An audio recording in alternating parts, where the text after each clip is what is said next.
बिस्मिल्लाहिर्रहमानिर्रहीम। अस्सलाम वालेकुम class 10। I hope all of you are fine और अपनी स्टडीज़ पर बहुत ज़्यादा फोकस कर रहे होंगे। अच्छा बच्चों, हमने अपनी बायो का चैप्टर नंबर 1 स्टार्ट किया हुआ था। आज हमने उसका सेकंड टॉपिक शुरू करना है, ह्यूमन डाइजेस्टिव सिस्टम। इससे पिछले टॉपिक में ना मैंने आपको पांचों स्टेप्स जो बताए थे न्यूट्रिशन के, उसमें सबसे पहला स्टेप तो ये था ना कि हमने फूड को सिर्फ अपने माउथ के अंदर जब हम ले लेते हैं, उसको इंजेस्ट कर लेते हैं, तो इंजेशन का स्टेप था। उसके बाद हमने उस सारे स्टेप्स बहुत डिटेल से पढ़े। सेकंड स्टेप था डाइजेशन का, यानी डाइजेशन का स्टेप एक ऐसा स्टेप था जिसके अंदर हमारे फूड के जो लार्ज मॉलिक्यूल्स थे ना वो टूट जाते हैं और स्मॉल मॉलिक्यूल्स में कन्वर्ट हो जाते हैं, ताकि वो बॉडी के अंदर इजीली एब्जॉर्ब हो सकें और बॉडी उनको आसानी से यूज कर सके। तो अब हमने यहाँ पे डाइजेशन का मतलब यानी डाइजेशन के बारे में पढ़ना है, ह्यूमन डाइजेस्टिव सिस्टम के अंदर के बारे में पढ़ना है। अच्छा, अब डाइजेशन का मतलब क्या होता है? फूड को तोड़ना, उसको ब्रेक डाउन करना।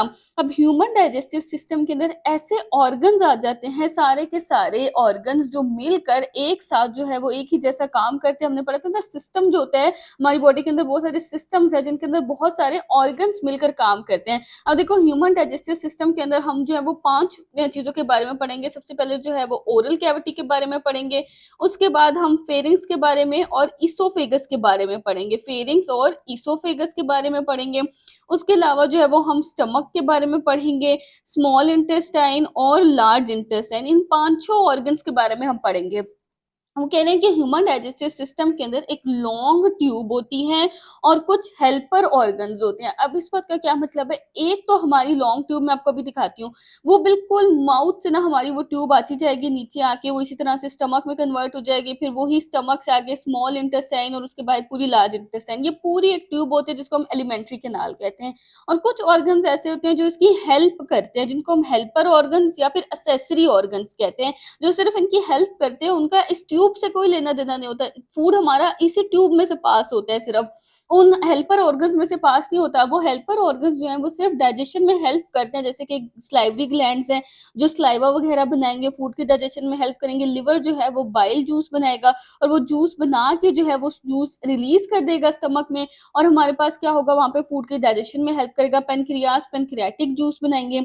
ये सब अपने जूसेस बनाते हैं। अभी हम जब आहिस्ता आहिस्ता सारे ऑर्गन्स के बारे में पढ़ेंगे ना तो आपको पता चलेगा। और वो अपने जूसेस जो है वो रिलीज करते जाते हैं इन ऑर्गन्स के अंदर जो डाइजेशन करवा रहे होते हैं, और डाइजेशन में क्या करते हैं? हेल्प करते हैं। एलिमेंट्री कैनाल के अंदर अपने जूसेस को रिलीज करते हैं और डाइजेशन में हेल्प करते हैं। आप देखें यहाँ पे, ये जो डायग्राम में, ये हमारी ओरल कैविटी है, यानी मुंह के अंदर का जो खाली हिस्सा होता है ना, जो हमारे मुंह के अंदर का पूरा हिस्सा जिसमें हमारी टीथ है, हमारी टंग है, टंग के ऊपर टेस्ट बर्ड्स हैं, ये सब हमारी ओरल कैविटी। ओरल कैविटी के बाद फेरिंग्स है, फेरिंग्स के बाद इसोफेगस आ जाता है, ये जो ट्यूब की जैसा इसोफेगस जा रहा है। अच्छा, उसके बाद नीचे हमारे पास इसी ट्यूब से आगे जो है वो स्टमक शुरू हो गया।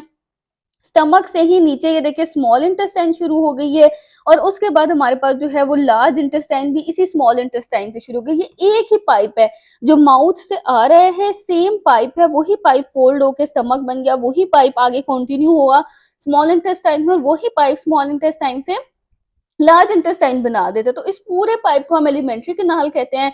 अच्छा, अब बाकी जो ऑर्गन्स है जैसे कि लिवर है, पेनक्रियाज है, ये सब क्या है? ये एक्सेसरी ऑर्गन्स है, यानी ये जूसेस बनाते हैं और इन्हीं एलिमेंट्री कैनाल के अंदर इन जूसेस को अपने जो है ना रिलीज कर देते हैं, इन्हीं के अंदर भेज देते हैं ताकि ये फूड की डाइजेशन में हेल्प करते हैं। समझ आ रही है? इनका बाकी डाइजेशन से कोई काम नहीं होता। फूड तो हमारा इसी एलिमेंट्री कैनाल में से गुजरना है। तो हमारी डाइजेस्टिव सिस्टम के अंदर दो तरह के ऑर्गन्स हैं, एक तो एलिमेंट्री कैनाल के अंदर जितने ऑर्गन्स आते हैं वो सब आ जाएंगे, और दूसरा हमारे जो है वो एक्सेसरी या हेल्पर ऑर्गन्स होते हैं। अब हमने सबसे पहले ओरल कैविटी को स्टार्ट करना है, क्योंकि जो भी हम खाना खाते हैं वो सबसे पहले ओरल कैविटी में जाते हैं ना, यानी हमारे जो मुंह के अंदर का हिस्सा है, जो खाली हिस्सा है हमारे मुंह के अंदर जो हमारा, उसको हम ओरल कैविटी कहते हैं। तो स्पेस बिहाइंड माउथ, यानी हमारे मुंह के अंदर जो पूरी स्पेस है, उसको हम क्या कहते हैं? ओरल कैविटी भी कह सकते हैं या फिर माउथ कैविटी भी कह सकते हैं। अब इसके अंदर एक तो क्या चीज होती है? टेस्ट बर्ड्स होते हैं। टेस्ट बर्ड्स क्या होते हैं? जिसकी वजह से हमें हमारे खाने का टेस्ट आता है, और ये टेस्ट बर्ड्स होते कहाँ पे? टंग पे। ये जो हमारी जुबान होती है ना, इसके ऊपर जो है वो टेस्ट बर्ड्स होते हैं। तो जो भी हम खाना खाते हैं ना, इन टेस्ट बर्ड्स की वजह से हमें हमारे खाने का टेस्ट आता है। अच्छा, अब यहाँ पे कौन-सी डाइजेशन होती है ओरल कैविटी के अंदर? देखिए फूड की ना 2 तरह की डाइजेशन होती है। डाइजेशन कितनी तरह की होती है? 2 तरह की होती है। एक हमारे पास होती है मैकेनिकल डाइजेशन, ये वर्ड्स बार-बार आने हैं इसलिए अभी आप समझ लें। एक हमारे पास मैकेनिकल डाइजेशन होती है और एक हमारे पास होती है केमिकल डाइजेशन। मैकेनिकल डाइजेशन वो डाइजेशन होती है जिसमें फूड को सिर्फ़ तोड़ा जाता है, यानी उसकी जो केमिकल फ़ॉर्मूला है ना वो चेंज नहीं होता, केमिकल नेचर चेंज नहीं होती, सिर्फ़ उसको छोटे-छोटे पीसेज़ में तोड़ा जाता है। एक बड़ा पीस है ना उसको छोटे-छोटे पीसेज़ में तोड़ दिया जाता है, सही है? तो उसका अंदर का फ़ॉर्मूला सारा सेम रहता है, उसके अंदर के बॉन्ड्स नहीं तोड़े जाते, उसके अंदर कोई एंजाइम्स वगैरह यूज़ नहीं होते, सिर्फ़ जो है उसको ग्राइंड करके तोड़ दिया जाता है। केमिकल डाइजेशन एक ऐसी डाइजेशन होती है जिसमें एंजाइम्स वगैरह यूज़ होते हैं। अच्छा यूज़ करके क्या करते हैं जो बॉन्ड्स होते हैं जैसे कि कार्बोहाइड्रेट्स के बॉन्ड्स होंगे, प्रोटीन्स के बॉन्ड्स होंगे, उन बॉन्ड्स को तोड़ दिया जाता है, उन बॉन्ड्स को तोड़ के उनकी केमिकल नेचर को चेंज कर दिया जाता है। तो 2 तरह की डाइजेशन होती है। तो फूड की जो मैकेनिकल डाइजेशन है वो हमारी ओरल कैविटी में ज़ाहिर है हमें पता है शुरू हो जाती है क्योंकि हम दाँतों से अपने फूड को चिबाते हैं, हम उसको ग्राइंड करते हैं, उसको छोटे-छोटे पीसेज़ में तोड़ते हैं।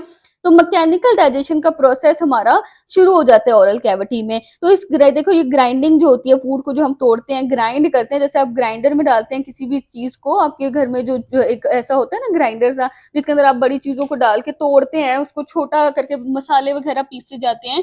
तो फिर यही होता है कि हमारे फूड को भी छोटे पार्टिकल्स में ग्राइंड कर दिया जाता है। और अब इस ग्राइंडिंग के प्रोसेस के दौरान टीथ तो ग्राइंड कर रहे होते हैं, फूड को छोटे पार्टिकल्स में तोड़ रहे होते हैं, चिबा रहे होते हैं। टंग क्या काम करती है? एक तो हमने देखा इसके ऊपर टेस्ट बड्स हैं और फूड के टेस्ट को हमें जो हम तक पहुँचाती है, हमें जो ज़ायका आता है ना खाने का, वो टंग की वज़ह से आता है। दूसरा काम क्या करती है कि जब टीथ उस फूड को चिबा रहे होते हैं, ग्राइंड कर रहे होते हैं, तो टंग जो है ना वो फूड को होल्ड करती है दाँतों के दरमियान में।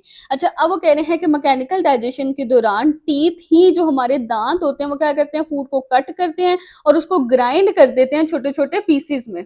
इनटू स्मॉलर पीसेस यानी फूड को छोटे-छोटे पीसेस में कौन तोड़ता है, कौन ग्राइंड करता है? हमारे टीथ। ओरल कैविटी के अंदर अभी हमने देखा मैकेनिकल डाइजेशन तो ओरल कैविटी में शुरू हो गई थी, लेकिन पार्शियली केमिकल डाइजेशन भी शुरू हो जाती है। पार्शियल का क्या मतलब होता है? कुछ हिस्सा, यानी मुकम्मल केमिकल डाइजेशन नहीं होती, सिर्फ थोड़ी-सी केमिकल डाइजेशन होती है, वो भी सिर्फ और सिर्फ कार्बोहाइड्रेट्स की। अगर हमारे फूड के अंदर जो है ना वो कार्बोहाइड्रेट्स भी हैं, हमारे फूड में प्रोटीन्स भी हैं, लिपिड्स भी हैं, न्यूक्लिक एसिड्स वगैरह हैं हमारे फूड के अंदर, ये सारी चीज़ें हैं। लेकिन उसमें से प्रोटीन्स और लिपिड्स की डाइजेशन माउथ में बिल्कुल नहीं होगी, सिर्फ कार्बोहाइड्रेट्स की डाइजेशन होगी, वो भी कंप्लीट डाइजेशन नहीं होगी, थोड़ी-सी डाइजेशन होगी, पार्शियल डाइजेशन होगी।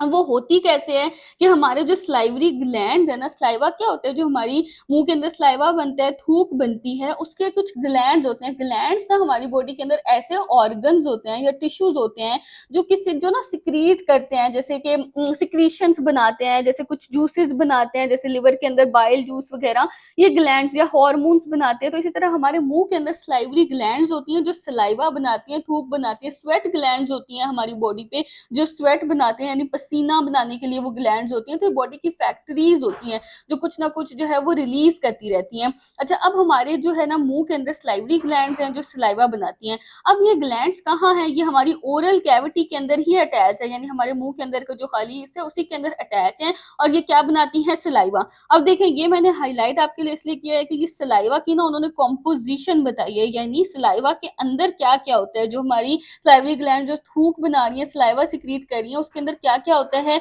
उसके अंदर एक तो पहली चीज क्या होती है? वाटर। वाटर क्या करता है? वो हमारे फूड को ना नरम करता है, उसको मॉइस्ट कर देता है, उसको नरम कर देते हैं, फूड के अंदर मिक्स हो जाते हैं ताकि हमारा फूड जो है उसको निगलने में हमें आसानी हो। दूसरी चीज़ होती है म्यूकस। म्यूकस ना एक स्लिपरी सा चिपचिपा सा ना फ्लूइड होता है, जैसे हमारे ना नाक के अंदर भी होता है, हमारी नोज़ में भी म्यूकस होता है, जो कि हमें जर्म्स वगैरह से प्रोटेक्ट करता है। अंदर उसी के अंदर चिपक जाते हैं जर्म्स जो हमारे अंदर नहीं जा पाते। हवा के साथ जो हम साँस लेते हैं तो हमारी नोज़ में जो जर्म्स जाते हैं ना एयर से, वो म्यूकस जो है वो उसके ऊपर चिपक जाते हैं। इसी तरह हमारी जो सलाइवा है ना उसके अंदर भी म्यूकस होता है जो स्लिपरी सा एक फ्लूइड होता है। अब ये क्या करता है? ये फूड को ना अंदर जाने में हेल्प करता है। देखिए ना फूड ने हमारे इससे माउथ से नीचे की तरफ जाना है, जब नीचे की तरफ जाना है तो उसको जाने के लिए कोई फिसलने वाली चीज तो चाहिए ना, कि वो फिसल के नीचे चला जाए, वरना तो वो यहीं पे अटक जाएगा, वो यहीं पे चिपक जाएगा। जैसे मशीन्स होती हैं, मशीन को हम ऑयल वगैरह लगाते हैं, या फिर हमारे जो दरवाजे होते हैं उनको भी हम ऑयलिंग करते हैं, ऑयल देते हैं, ताकि उनके अंदर जो है वो लुब्रिकेशन आए, वो आसानी से जो है वो खुल सके, बंद हो सके, वो काम अपना ठीक तरीके से कर सके, स्मूथ तरीके से काम कर सके।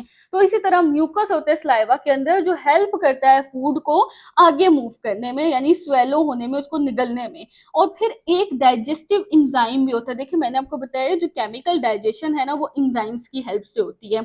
उसके लिए हमें इंजाइम्स चाहिए होते हैं ताकि वो बॉन्ड्स को तोड़े, बॉन्ड्स की ब्रेक डाउन हो और हमारे पास केमिकल नेचर चेंज हो जाए, तो एंजाइम्स चाहिए होते हैं। अब हमने यहाँ पे देखा कि हमारे पास कार्बोहाइड्रेट्स की केमिकल डाइजेशन हो रही है, थोड़ी बहुत ही सही लेकिन हो रही है, तो हमें कोई ना कोई एंजाइम तो चाहिए ना इस काम के लिए। तो वो कौन सा एंजाइम है? वो एंजाइम भी हमारी सलाइवा में ही प्रेजेंट होता है और उसको हम कहते हैं सलाइवरी एमाइलेज। सलाइवरी एमाइलेज जो है ना, वो एक ऐसा डाइजेस्टिव एंजाइम है जो हमारे कार्बोहाइड्रेट्स को डाइजेस्ट करने में हेल्प करता है, उनके ऊपर एक्ट करता है, उनके ऊपर एक्शन लेता है और कार्बोहाइड्रेट्स की डाइजेशन करवाता है। आगे वो ये बता रहे हैं कि वाटर और म्यूकस जो है वो फूड को सॉफ्ट करने का काम करते हैं, फूड के पीसेस को दोनों के दोनों जो है वो उसको सॉफ्ट करते हैं ताकि वो इजीली पास हो सके, हमारे हलक में से आसानी से गुजर सके और नीचे जा सके, वरना तो वो चिपक जाएगा। और सलाइवरी एमाइलेज क्या करते हैं? फूड के अंदर जो स्टार्च है उसको माल्टोज में कन्वर्ट कर देते हैं। अच्छा, अब देखो स्टार्च हमने देखा था ना, एक पॉलीसेकेराइड है। हमने 9th क्लास की बायो की बुक में कार्बोहाइड्रेट्स की 3 टाइप्स पढ़ी हैं। एक मोनोसेकेराइड्स है जिसमें ग्लूकोज, फ्रुक्टोज वगैरह आ जाते हैं।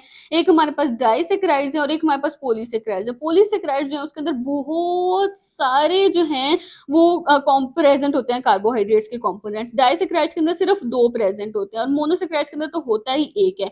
अब हमारा मकसद क्या है कि हमारे फूड के अंदर जो पॉलीसेकेराइड है ना, यानी कार्बोहाइड्रेट अपनी सबसे हाई फॉर्म में है, सबसे ज्यादा कॉम्प्लेक्स फॉर्म में है, तो वो कन्वर्ट हो जाए मोनोसेक्राइड्स में, एक एक यूनिट उसका अलग हो जाए, तो ही हम कहेंगे ना कि कंप्लीट डाइजेशन हो गई है। लेकिन देखिए अब यहाँ पे क्या होता है, स्टार्च एक पॉलीसेक्राइड है, उसके अंदर बहुत सारे जो है ना वो बॉन्ड्स प्रेजेंट हैं ग्लूकोज के।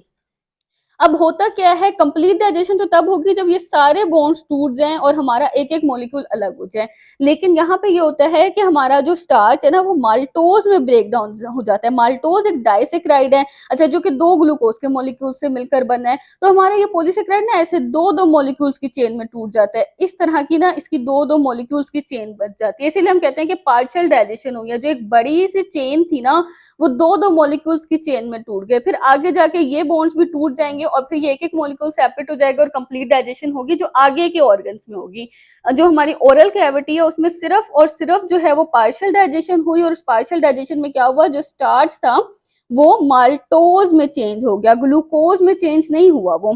अच्छा, स्टार्च एक पॉलीसेकेराइड है जिसके अंदर बहुत सारे ग्लूकोज के मॉलिक्यूल्स हैं, मैंने आपको अभी बताया। माल्टोज एक डाइसेक्राइड है जिसके अंदर सिर्फ 2 ग्लूकोज के मॉलिक्यूल्स है। तो हमारा ये जो स्टार्च है ना, जिसके अंदर बहुत सारे ग्लूकोज के मॉलिक्यूल्स थे, ये इस तरह से टूट गया और 2-2 मॉलिक्यूल्स में जो है ये कन्वर्ट हो गया। इस तरह से इसकी ब्रेकडाउन होगी, 2-2 मॉलिक्यूल्स हमारे पास जो है वो सेपरेट हो गए और माल्टोज में कन्वर्ट हो गया।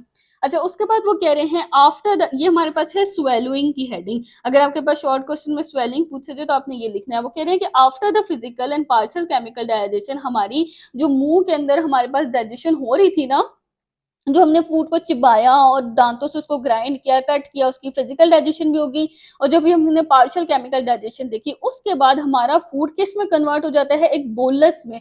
जो हमारा चिबाया हुआ फूड होता है ना, चिबाने के बाद नरम फूड का ना ऐसे एक गोल सा गोला सा बन जाता है, जिसके अंदर वाटर भी है, म्यूकस भी है, मिक्स हुआ हुआ है, सॉफ्ट सा वो एक बन जाता है। उसको हम बोलस कहते हैं। अगर आप जब खाना खा रहे हैं ना, आप नोटिस करेंगे जब आप मुंह में निवाला डालेंगे ना, उसको जब आप चिबा लेंगे और फिर जब आप उसको अपने हलक से नीचे उतारने के लिए जब वो रेडी हो जाता है पूरा चबाने के बाद, तो वो इसी तरह से एक सॉफ्ट सा बन जाता है, गोल सा, मतलब सॉफ्ट सी चीज बन जाती है, जिसको हम क्या कहते हैं, बोलस कहते हैं। तो ये हमारा चिबाया हुआ नरम फूड होता है, जिसको दांतों से हमने चिबाया है, उसके अंदर सलाइवा का जो वाटर, म्यूकस सब कुछ मिक्स हो चुका है। अच्छा, अब वो कह रहे हैं कि उस बोलस को हम क्या करते हैं, हम स्वेलो करते हैं, हम उसको निगल लेते हैं। किस तरह से, हम उसको पीछे की तरफ, हमारी जो टंग होती है ना, वो उसको पीछे की तरफ पुश करती है, धकेलती है, और वो कहाँ चला जाता है, उसके बाद हमारा नेक्स्ट ऑर्गन क्या है, फेरिंग्स। फेरिंग्स में चला जाता है। फेरिंग्स के बारे में हम इसके बाद पढ़ेंगे। वो कह रहे हैं स्वेलोइंग के लिए टंग जो है वो बोलस को क्या करती है, ओरल कैविटी से पीछे की तरफ मूव करती है, और जिस फूड को हम स्वेलो करते हैं, हम निगल लेते हैं, स्वेलो होता है निगलना, जो हम फूड को चिबाने के बाद निगलते हैं ना पीछे की तरफ, तो उसको हम स्वेलो कहते हैं। तो स्वेलो होके ओरल कैविटी से फूड कहाँ चल जाते हैं, फेरिंग्स में। अच्छा, आगे वो कह रहे हैं कि ड्यूरिंग स्वेलोइंग, यानी स्वेलोइंग के दौरान, जब हम फूड को निगल देते हैं उसके दौरान, the palate roof of oral cavity, हमारा जो होता है ना पैलेट, यानी कि जो हमारा तालू होता है, मुंह की जो हमारी छत होती है, मुंह के ऊपर का जो हिस्सा होता है, हमारा अपर हिस्सा मुंह का, तो वो क्या करता है, वो अपवर्ड ऊपर की तरफ मूव करता है और नेजल कैविटी की ओपनिंग को क्लोज कर देता है। देखिए ना, हमारी यहाँ से अगर आप देखें, ये हमारी नोज है, ये हमारा माउथ है, नोज की भी ओपनिंग यहीं से जा रही है, माउथ की भी ओपनिंग यहीं से जा रही है, ताकि हमारा फूड जो है वो हमारी सांस की नाली में न चले जाए। तो हमारा जो पैलेट होता है, जो मुंह का ऊपर वाला हिस्सा होता है, वो क्या कर देता है, वो नेजल कैविटी की ओपनिंग को उस टाइम पे क्लोज कर देता है। अच्छा, अब आप इस डायग्राम को देखें, यहाँ से आपको समझ जाएगी कि ये हमारी नेजल कैविटी है, यानी जहां से हम सांस ले रहे हैं, ये पूरी हमारी ओरल कैविटी है, इसके अंदर हमारी ये टंग है, ये हमारा फूड का एक बोलस रेडी हो चुका है, जिसको हमने चिबा लिया है, डाइजेशन इसकी मैकेनिकल और केमिकल माउथ के अंदर जितनी होनी थी वो हो गई है। अच्छा, उसके बाद फूड ने कहाँ जाना होता है, फेरिंग्स में, तो ये हमारा फूड फेरिंग्स की तरफ चला जाएगा। अच्छा, अब यहाँ पे वो बता रहे हैं कि देखिए फेरिंग्स की ना जो ओपनिंग होती है ना, ये फेरिंग्स से ये देखिए ये नीचे जा रही है, विंड पाइप जा रहा है यानी सांस की नाली, और ये नीचे हमारे पास जा रहा है फूड पाइप, यानी जो हमारी खुराक की नाली है, खाने की नाली, और ये फेरिंग्स है।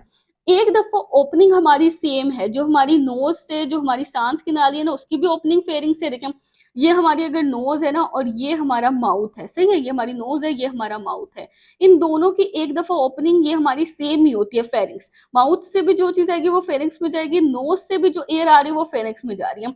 उसके बाद हमारा जो ना यहाँ से ये सेपरेट हो जाता है फेरिंग्स से, ये हमारा विंड पाइप बन जाता है।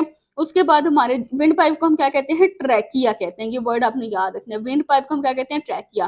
तो ये फेरिंग्स से दो डिविजन निकलती हैं, एक तो विंड पाइप होती है, ट्रैकिया जो लंग्स की तरफ चली जाती है ना, यानी सांस जो हमारी लेते हैं हम, वो लंग्स में चला जाता है ना, तो ट्रैकिया किसकी तरफ चला जाता है, लेके लंग्स की तरफ, दो हमारे लंग्स होते हैं। अच्छा, और फेरिंग्स जो है वो खुराक की नाली में आगे जो है वो डिवाइड हो गया, जिसको हम क्या कहते हैं, ईसोफेगस कहते हैं, उसको हम क्या कहते हैं, ईसोफेगस कहते हैं।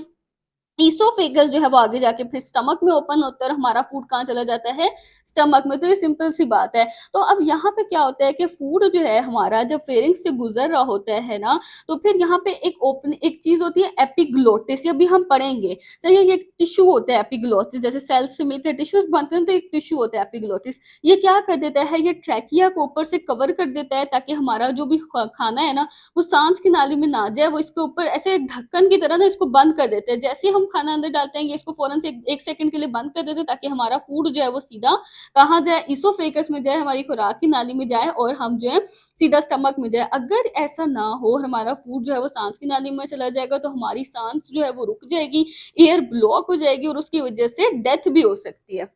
अब ओरल कैविटी से जो फूड है वो कहाँ जाएगा, फेरिंग्स में जाएगा, और फेरिंग्स से कहाँ जाएगा, इसोफेगस में जाएगा।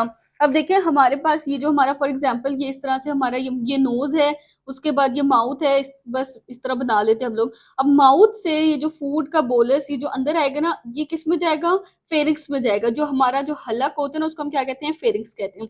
फेरिंग्स आगे जो है वो दो पार्ट्स में, दो पाइप्स में डिवाइड हो जाते हैं। एक हमारा विंड पाइप है, यानी जो हमारी सांस की नाली है, जिसको हम क्या कहते हैं, ट्रैकिया कहते हैं।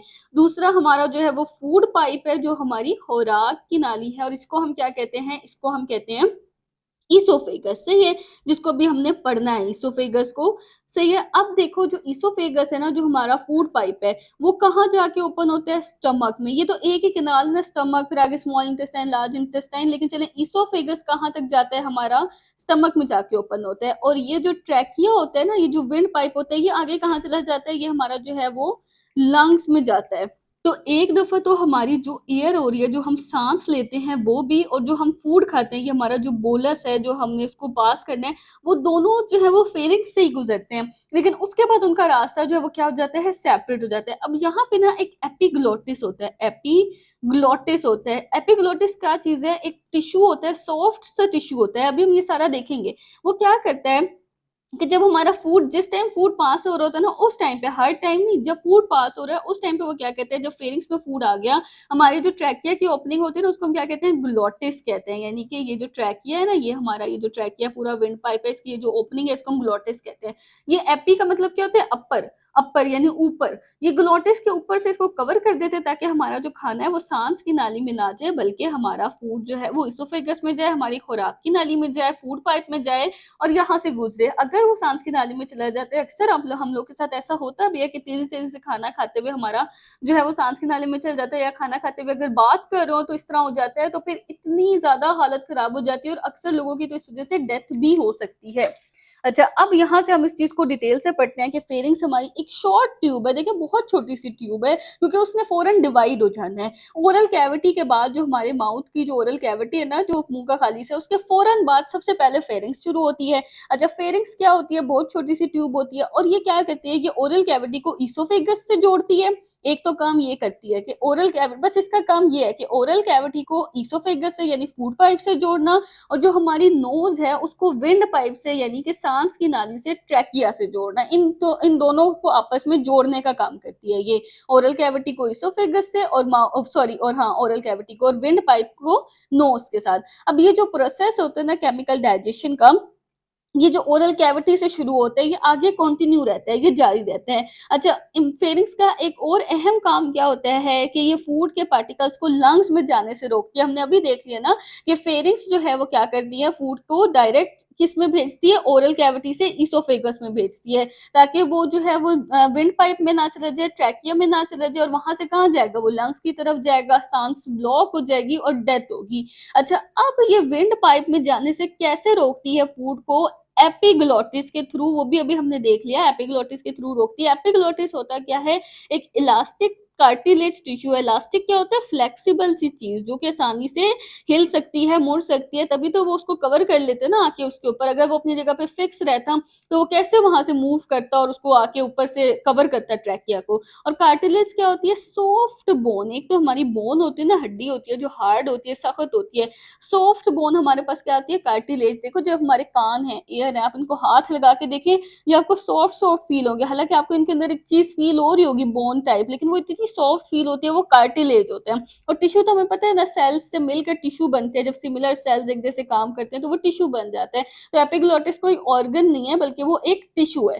तो जब भी हम फूड को स्वेलो करते हैं, यानी हम अपने फूड को निगलते हैं, तो हमारा फूड जो है वो फेरिंग्स से गुजरता है। अच्छा, उसके बाद हमारे पास जो है, जैसे ही फूड फेरिंग्स से गुजरता है तो ट्रैकिया यानी हमारे सांस की नाली के ऊपर जो एपिग्लोटिस होता है वो फौरन से उसको कवर कर लेता है। इस तरह से जो ट्रैकिया की ओपनिंग है, यानी जो ट्रैकिया हमारी सांस की नाली ग्लॉट, जो उसकी ओपनिंग अभी मैंने आपको बताया, उसको क्या कहते हैं, ग्लोटिस कहते हैं। ट्रैकिया जहां से ओपन होता है ना, उस एरिया को हम क्या कहते हैं, ग्लोटिस कहते हैं। तो एपिग्लोटिस आके ग्लोटिस को कवर कर लेता है, ग्लोटिस क्लोज हो जाता है, यानी ट्रैकिया की ओपनिंग उस टाइम 1 सेकंड के लिए बंद हो जाती है, और हमारा फूड जो है वो उस ओपनिंग से गुजर के कहाँ चला जाता है, इसोफेगस के अंदर चला जाता है। देखिए 1 सेकंड का ही काम है ना, कि फूड ने या तो इस तरफ को चले जाना है या इस तरफ को, तो 1 सेकंड के लिए वो इसको ढकती है ताकि हमारा फूड जो है वो इधर की तरफ चला जाए, और फिर वो ऊपर से हट जाती है। तो जब हम खाना खा रहे होते हैं तो यही प्रोसेस होता है, ताकि हमारा फूड जो है वो विंड पाइप में ना जाए, लंग्स में ना जाए, बल्कि इसोफेगस में जाए। अब फेरिंग्स के बाद देखिए बच्चों, फूड ने कहाँ जाना है, इसोफेगस में जाना है। फेरिंग्स तो हमने देखा था एक शॉर्ट ट्यूब थी, बहुत छोटी सी ट्यूब थी, क्योंकि उसने आगे डिवाइड हो जाना था विंड पाइप में और फूड पाइप में। अब इसोफेगस क्या चीज है, हमारा फूड पाइप है, सही है, जहां से हमारे खाने ने गुजरना है। ये एक लॉन्ग ट्यूब है। कितनी लॉन्ग है, एमसीक्यूज के लिए आपको इसकी लेंथ पता होनी चाहिए, 25 सेंटीमीटर इसकी लेंथ है।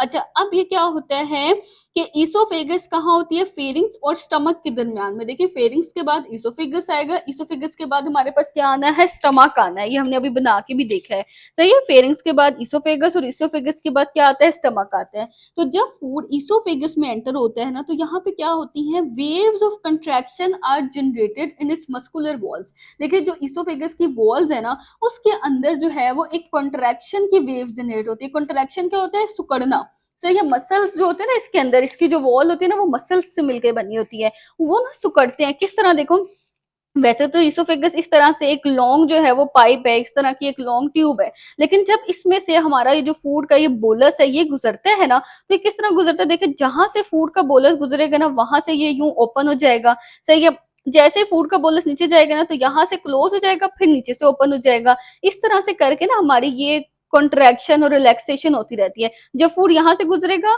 तो यहाँ से ओपन होगा, नीचे से वो सेम ही रहेगा। लेकिन जैसे फूड यहाँ पर आएगा फिर ये यहाँ से ओपन हो जाएगा, ऊपर से ये फिर सेम हो जाएगा। इस तरह से हमारा मसल जो है वो कॉन्ट्रैक्ट करता है, सिकुड़ता है, रिलैक्स करता है, कॉन्ट्रैक्ट करता है और रिलैक्स करता है। ये देखिए कि यहाँ पे ना डायग्राम बनी हुई भी है। इस तरह से ना इस पाइप के अंदर से गुजरता है फूड बोलस ना, यहाँ से गुजरा तो ये थोड़ा सा ओपन हो गया ताकि फूड इसके अंदर से गुजर सके।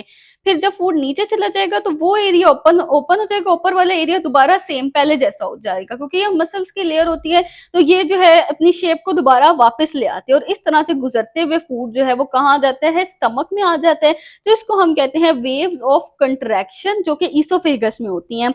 ये जो वेव्स होती है इनकी वजह से फूड जो है वो आसानी से ईसोफेगस से गुजर के कहाँ चला जाता है, स्टमक में चला जाता है। और ये जो वेव्स होती है ना इनका भी एक नाम होता है, ये सिंपल वेव्स नहीं होती। ये जो वेव्स मैंने आपको अभी बताई ना, इनका एक नाम होता है कॉन्ट्रैक्शन की वेव्स का, उसको हम क्या कहते हैं, पेरिस्टॉल्सिस कहते हैं। अगर आपके पास पेपर में शॉर्ट क्वेश्चन आ जाए ना व्हाट इज पेरिस्टाल्सिस, तो आपने ये पूरा बताना है कि जब फूड इसोफेगस में एंटर होता है, यहाँ से लिख के आपने ये सारी बात बतानी है कि ये जो वेव्स ऑफ कंट्रैक्शन है जो इसोफेगस की वॉल्स के अंदर होती हैं उसे हम क्या कहते हैं, पेरिस्टाल्सिस कहते हैं। अब बच्चों इसके बाद जो फूड होता है ना वो ईसोफेगस के बाद कहाँ चला जाता है, स्टमक में चला जाता है। ये देखें, ये ईसोफेगस जो है ना ये कहाँ आके ओपन हो रहा है, स्टमक में ओपन हो रहा है, और हमारा फूड कहाँ चला जाएगा, स्टमक में चला जाएगा।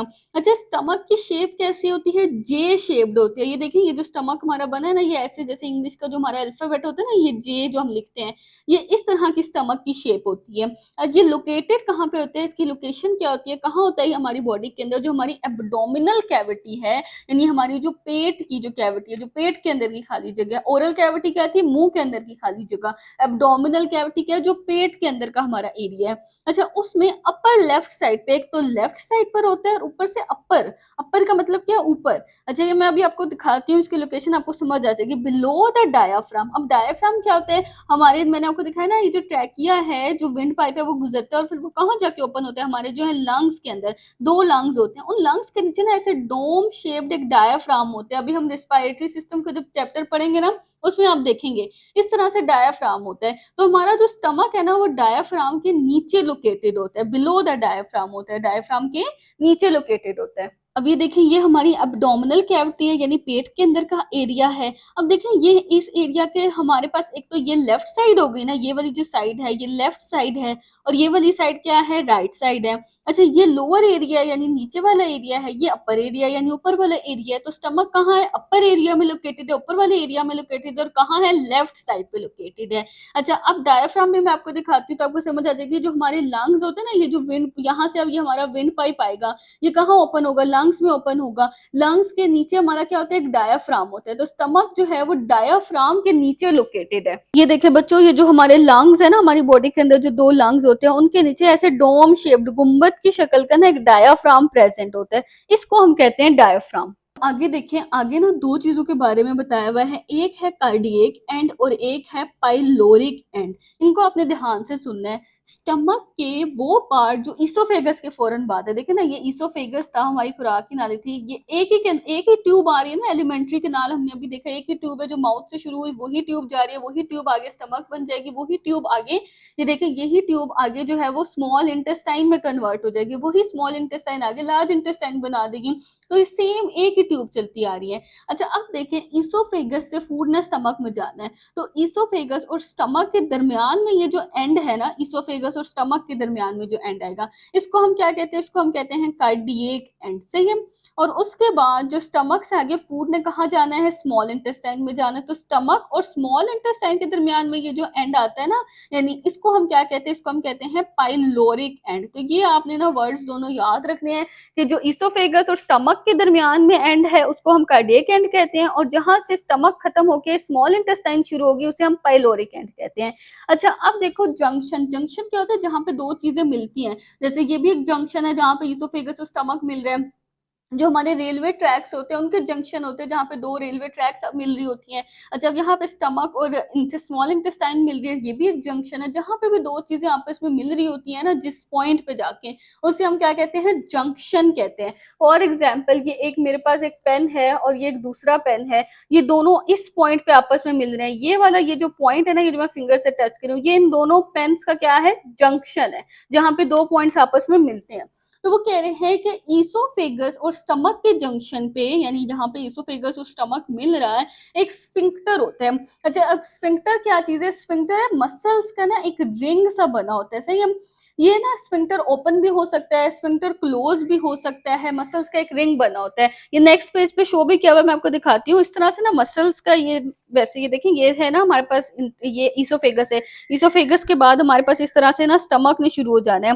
तो ये जो ईसोफेगस और स्टमक के दरमियान में एंड है, इसको हम क्या कहते हैं? कार्डियक एंड कहते हैं। इस जगह पे एक स्फिंक्टर लगा होता है, इस तरह से ना रिंग सी बनी होती है मसल्स की। अब ये रिंग ओपन भी हो सकती है, ये रिंग क्लोज भी हो सकती है। अच्छा, अब जो स्टमक और ईसोफेगस के दरमियान में रिंग है, उसे हम कार्डियक स्फिंक्टर कहते हैं। और उसी तरह से जो स्टमक और स्मॉल इंटेस्टाइन के दरमियान में जो रिंग होती है ना, उसे हम क्या कहते हैं? पाइलोरिक स्फिंक्टर कहते हैं।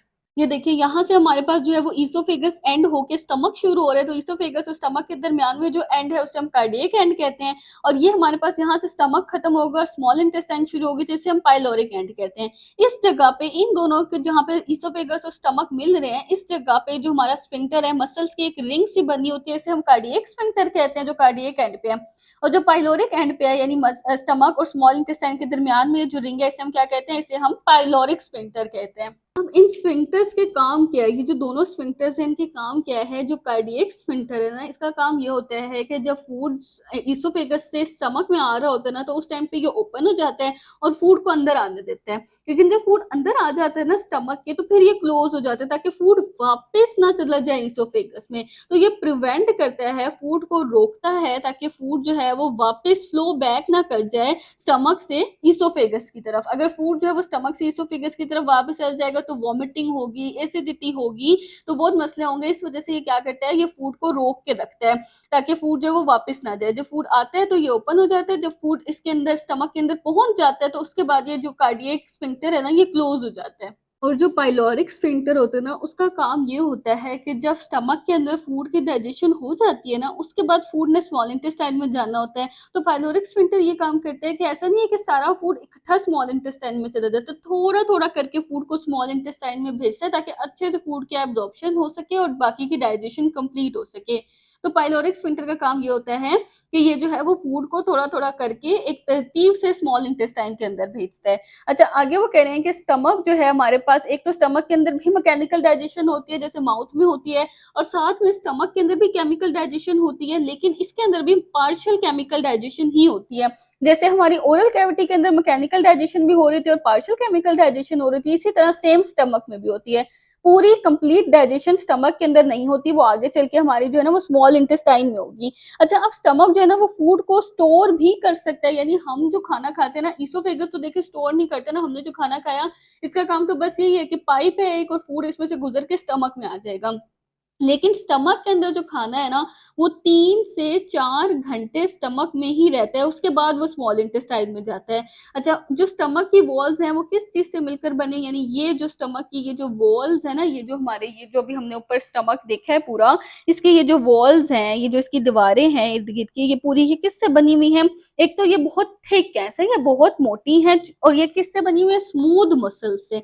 यानी ये मसल्स से मिलकर बनी हुई है, और कौन से मसल? स्मूथ मसल से मिलकर बनी हुई है। जब भी खाना स्टमक के अंदर आता है ना, अब क्या होता है, मसल्स का काम ही ये होता है ना, मसल्स ही हमारे जो है वो सुकड़ सकते हैं, रिलैक्स हो सकते हैं। देखो, अब यहाँ पे हमारी इसोफेगस के अंदर भी इसी तरह के कॉन्ट्रैक्शंस होनी थी ना, उसने भी जो है वो सिकुड़ना था, खुलना था, इस तरह होना था, तो तभी वो भी मसल से मिलकर बना हुआ था। अब स्टमक भी मसल से मिलकर बना हुआ है। जैसे ही फूड स्टमक के अंदर आ जाएगा ना, स्टमक भी ये, जैसे फॉर एग्जांपल आप समझ लें ये स्टमक है, फूड इसके अंदर आ जाएगा ना, ये यूं यूं यूं यूं ओपन यूं यूं होने लग जाएगा, सही है ना? यूं खुलेगा, बंद होगा, इस तरह करके। मेरा तो मुट्ठी खुल रही है ना, यूं यूं, ये बड़ा होगा, छोटा होगा, यूं करके ना, यूं यूं ये होने लग जाएगा। रिगरसली, बहुत तेजी तेजी से, बहुत तेजी तेजी से, जैसे हम किसी बोतल को तेजी तेजी से शेक करते हैं ना, इस तरह से। तो अब ये जो कॉन्ट्रैक्शंस होनी है ना, इस तरह से जो स्टमक के अंदर मूवमेंट होती है, अब उस मूवमेंट की वजह से देखिए स्टमक के अंदर भी एक जूस है, गैस्ट्रिक जूस है। अब वो जो फूड है ना, एक तो वो जूस के साथ मिक्स होगा, दूसरी बात ये होगी कि हमने पहले तो माउथ के अंदर कुछ ना कुछ मैकेनिकल डाइजेशन कर ली थी, फूड की ब्रेकडाउन कर दी थी। अब बाकी जो फूड के पार्टिकल्स हो गए ना, स्टमक की इस तरह की कॉन्ट्रैक्शन की वजह से, इस तरह की मूवमेंट की वजह से फूड के पार्टिकल्स जो और कोई पार्टिकल्स होंगे वो भी ब्रेक डाउन हो जाएंगे, टूट जाएंगे, जिसको हम चर्निंग कहते हैं। जब स्टमक के अंदर फूड के पार्टिकल्स ब्रेक डाउन होते हैं ना, माउथ के अंदर हुए थे, तो हमने उसको क्या कहा था, ग्राइंडिंग कहा था।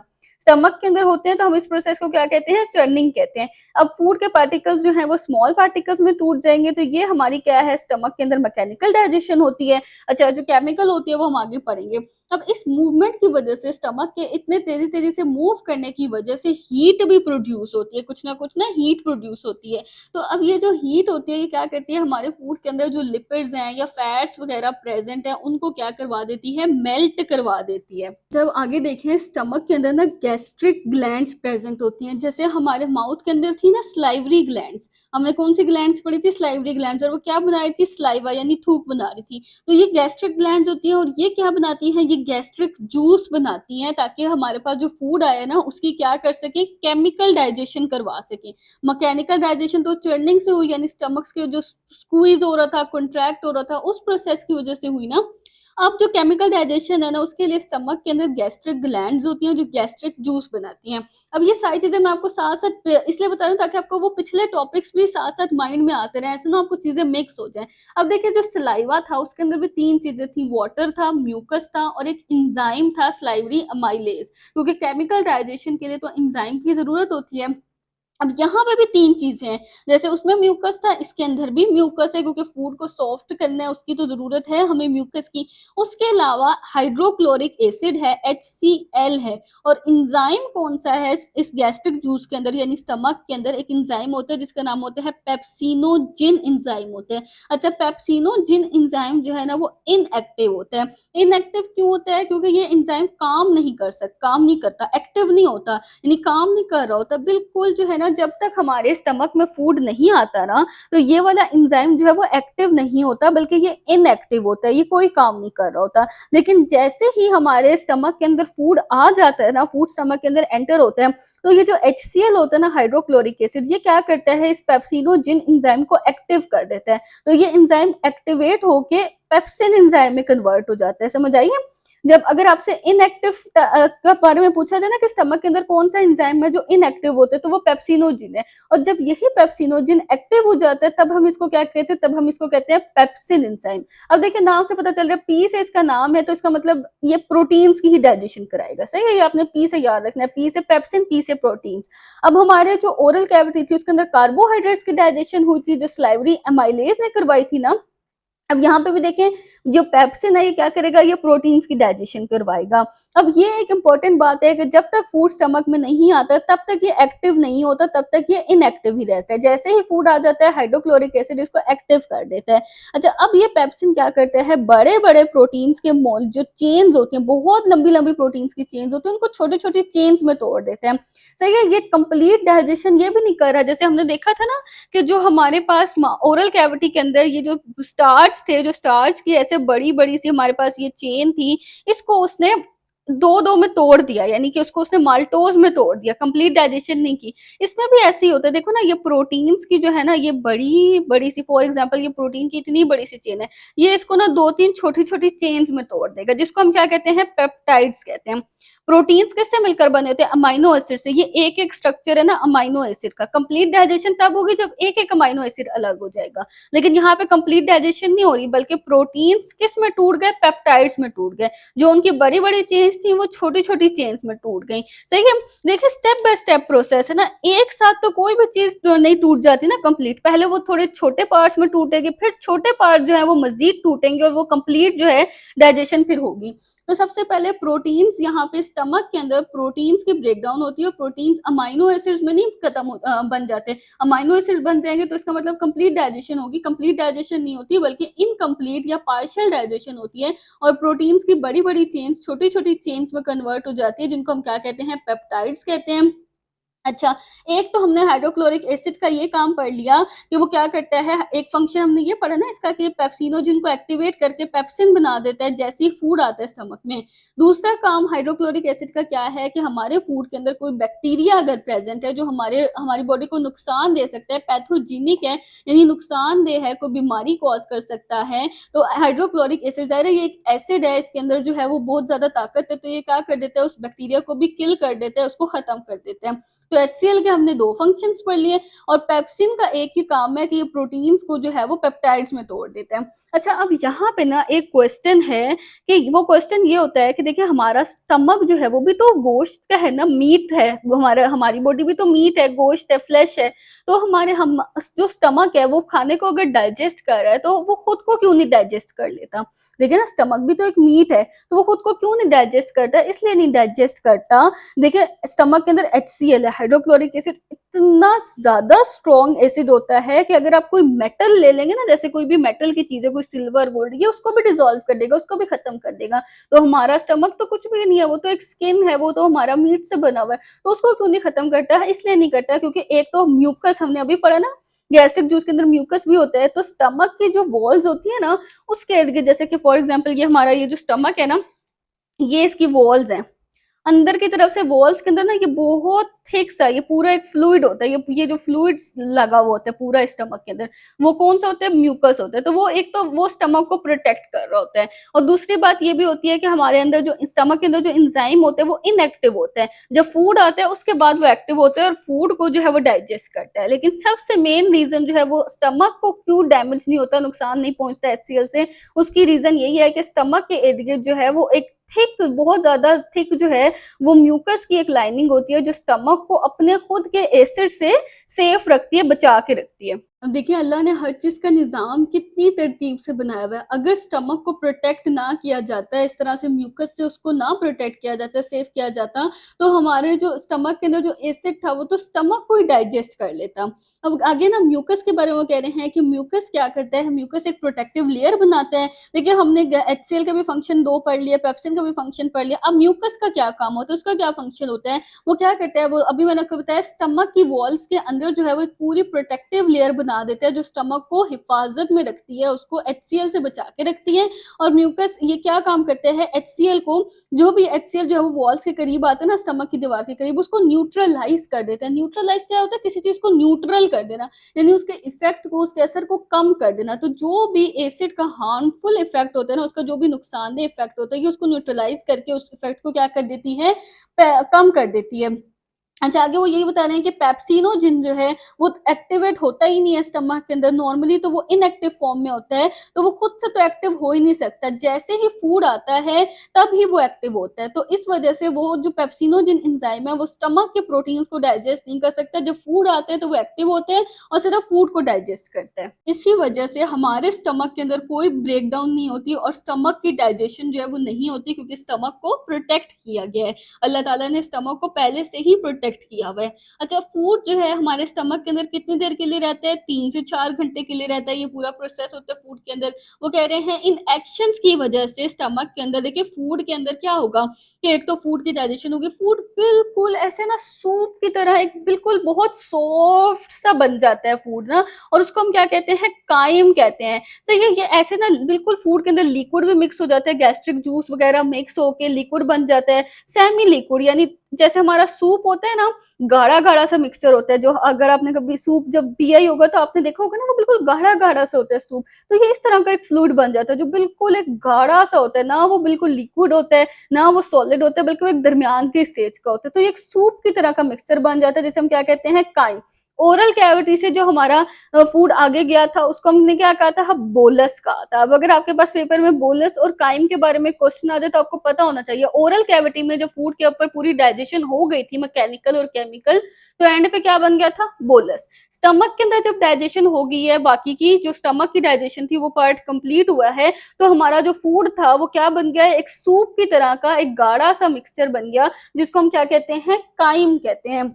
अच्छा, पाइलोरिक स्फिंक्टर का क्या काम है वो हमने पीछे भी डिस्कस कर लिया था कि वो काइम को जो है ना, ज़ाहिर अब काइम बन गया, अब काइम ने जो है स्टमक से कहाँ जाना है, उसने आगे स्मॉल इंटेस्टाइन में जाना है, तो स्टमक और स्मॉल इंटेस्टाइन के दरमियान में जो एंड है उसे हम पाइलोरिक एंड कहते हैं। और यहाँ पे ये जो रिंग लगी हुई है, स्फिंक्टर लगा हुआ है, ये क्या है, पाइलोरिक स्फिंक्टर। अब पाइलोरिक स्फिंक्टर जो है वो इस काइम के जो फ्लो है, यानी काइम ने जो फ्लो करना है स्टमक से स्मॉल इंटेस्टाइन में जाना है, उसको कंट्रोल करता है। अगर वो उसको कंट्रोल ना करे तो पूरा का पूरा इकट्ठा स्मॉल इंटेस्टाइन में चला जाए और हमारी डाइजेशन ठीक से नहीं हो पाएगी। फिर क्या होता है कि जो पाइलोरिक स्फिंक्टर होता है ना, ये थोड़ी-थोड़ी देर बाद ओपन होता है और फिर क्या करते हैं, सिर्फ 5 से लेके 15 मिलीलीटर तक, सिर्फ इतना सा काइम जो है ये स्टमक से स्मॉल इंटेस्टाइन में मूव करवाता है, इससे ज़्यादा मूव नहीं करवाता। देखिए कितनी थोड़ी-सी क्वांटिटी है, 5 टू 15 मिलीलीटर जो है ये स्टमक से स्मॉल इंटेस्टाइन के अंदर भेजता है ताकि जो है वो हमारी डाइजेशन प्रॉपर हो सके। अच्छा, अब ये जो हमारी गैस्ट्रिक ग्लैंड्स है ना, ये उन्होंने उसका स्ट्रक्चर बनाया हुआ है। ये देखिए, ये स्टमक के अंदर ना इस तरह से ये फोल्ड हुई हुई ग्लैंड्स होती हैं, इसके अंदर जो है वो डिफरेंट सेल्स होते हैं, सही है, ये इसकी पोर्स हैं, यानी ये इसके अंदर की खाली जगह है, इसके अंदर डिफरेंट सेल्स है, 3 तरह के सेल्स हैं। एक सेल्स ऐसे हैं, ये देखिए, ये जो येलो कलर के हमें नजर आ रहे हैं, ये सेल्स म्यूकस को बना रहे हैं, जो स्टमक की वॉल्स को प्रोटेक्ट कर रहे हैं। अच्छा, ये जो ग्रीन कलर के सेल्स हैं, ये क्या बना रहे हैं, ये एचसीएल को बना रहे हैं, हाइड्रोक्लोरिक एसिड, जो कि क्या करता है, पेप्सिनोजिन को, जो इनएक्टिव एंजाइम होता है, उसको पेप्सिन में कन्वर्ट कर देता है ताकि प्रोटीन्स की डाइजेशन हो सके। जब भी फूड आते हैं तो उस टाइम पे वो पेप्सिनोजिन को एचसीएल जो वो पेप्सिन में कन्वर्ट कर देते हैं और फूड के अंदर जो भी हार्मफुल बैक्टीरिया होता है उसको भी किल कर देते हैं। और उसके बाद ये जो हमें नजर आ रहा है, ये नीचे ये ग्रे से कलर का, ये क्या है, ये पेप्सिनोजिन के सेल्स हैं जो पेप्सिनोजिन बनाते हैं, जो कि क्या करते हैं, फूड के अंदर जो प्रोटीन्स का पोर्शन होता है ना, उसको डाइजेस्ट करके कंप्लीट डाइजेशन नहीं करता बल्कि पार्शियल डाइजेशन करता है और किस में चेंज कर देता है, पेप्टाइड्स में चेंज कर देता है। तो ये था बच्चों हमारा आज का लेक्चर। इसके अंदर हमने जो है वो ओरल कैविटी को भी पढ़ा, फीलिंग्स को पढ़ा, इसोफिगस को पढ़ा, स्टमक को पढ़ा, ये सारे कुछ हमने बहुत डिटेल से डिस्कस कर लिया है। आई होप आपको सारी बात समझ आ गई होगी, सारा कॉन्सेप्ट क्लियर हो गया होगा। इसके बाद हम इंशाल्लाह स्मॉल इंटेस्टाइन और लार्ज इंटेस्टाइन को पढ़ेंगे तो हमारा डाइजेशन का सारा कॉन्सेप्ट जो है ह्यूमन डाइजेस्टिव सिस्टम का, वो क्लियर हो जाएगा। अगर आपको वीडियो अच्छी लगी हो तो वीडियो को लाइक करें, चैनल को सब्सक्राइब करें ताकि आगे आने वाली वीडियोस और लेक्चर्स आपको साथ साथ मिलती रहें।